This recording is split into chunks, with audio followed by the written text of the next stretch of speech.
তার দলের কর্মীদেরকে উনি এমনভাবে ভালোবাসতেন যে প্রতিটি ইউনিয়নের যে কোনো একটা সাধারণ কর্মীকে পর্যন্ত উনি নামটা মনে রাখতেন।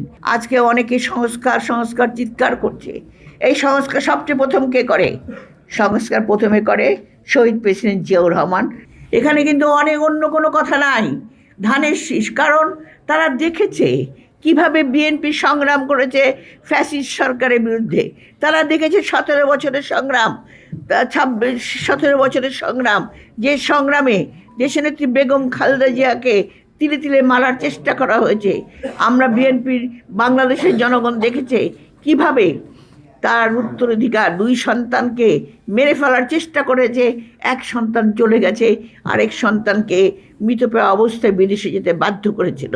সেই অবস্থা থেকে তিনি যে সংগ্রাম করে আপোষহীনভাবে মাথা নত না করে তিনি যে কর্মকাণ্ড করেছেন, তার যে রাজনৈতিক জীবন যদি আমরা চিন্তা ভাবনা করি, বিশেষ করে 86 ছিল তার জীবনের সবচেয়ে বড় টার্নিং পয়েন্ট, যেখানে তিনি প্রথম স্বৈরাচার এরশাদের বিরুদ্ধে যখন নির্বাচন দিল, সেই নির্বাচনে শেখ হাসিনা বলল যারা যাবে তারা জাতীয় বেঈমান বলে চলে গেল। কিন্তু দেশনেত্রী বেগম খালেদা জিয়া বললেন এই যাওয়া মানে হলো আমার, ওদের হাতে হলো গোলামের জিঞ্জির, আমার হাতে হলো স্বাধীনতার পতাকা। আধিপত্যের বিরুদ্ধে লড়াই হবে না যদি আমরা এই নির্বাচনে যায়। এবং ওনার কথা সত্যি, ওনার যে দূরদর্শিতা, ওনার যে প্রজ্ঞা, ওনার যে চিন্তা চেতনা এবং প্রতিটি মানুষকে ভালোবাসা, বিশেষ করে তার দলের কর্মীদেরকে উনি এমনভাবে ভালোবাসতেন যে প্রতিটি ইউনিয়নের যে কোনো একটা সাধারণ কর্মীকে পর্যন্ত উনি নামটা মনে রাখতেন। আমি ওনার সঙ্গে অনেক ঘুরেছি, আমরা বিভিন্ন সময় বিভিন্ন আন্দোলনের সংগ্রামে ছিলাম পাশে।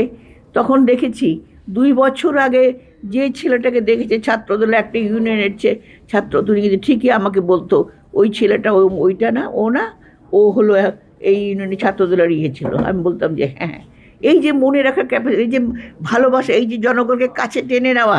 এবং শুধু তাই নয়, যখন তিনি ক্ষমতা পেয়েছিলেন সেই 3 বারের প্রধানমন্ত্রী দেশকে উন্নয়নের একটা সেই বিরাট উন্নয়নের গতির দিকে নিয়ে গেছিলেন। যখন ইমার্জিং টাইগার হিসেবে তাকে বলা হয়েছিল যে বাংলাদেশ উন্নয়ন করছে, শিক্ষা, নারী শিক্ষা, শিশু শিক্ষা, স্বাস্থ্য, প্রতিটি দিকে, বিশেষ প্রযুক্তিগতভাবে আজকে যে দেশটা চলছে সব দিকে ছিল বেগম জিয়ার চিন্তা চেতনা, এবং তিনি এগুলো করে গেছেন। এবং এই করে যাওয়ার ধারাবাহিকতা কিন্তু আজকে বাংলাদেশ চলছে। একটা জিনিস মনে রাখতে হবে, আজকে অনেকে সংস্কার সংস্কার চিৎকার করছে। এই সংস্কার সবচেয়ে প্রথম কে করে? সংস্কার প্রথমে করে শহীদ প্রেসিডেন্ট জিয়াউর রহমান।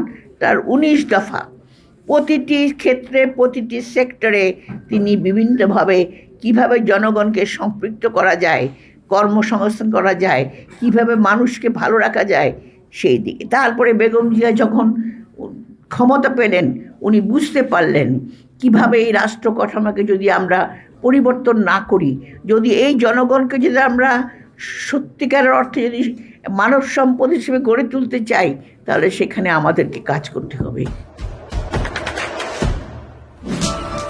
দেশে দেশে সবার সাথে দ্য নিউজ।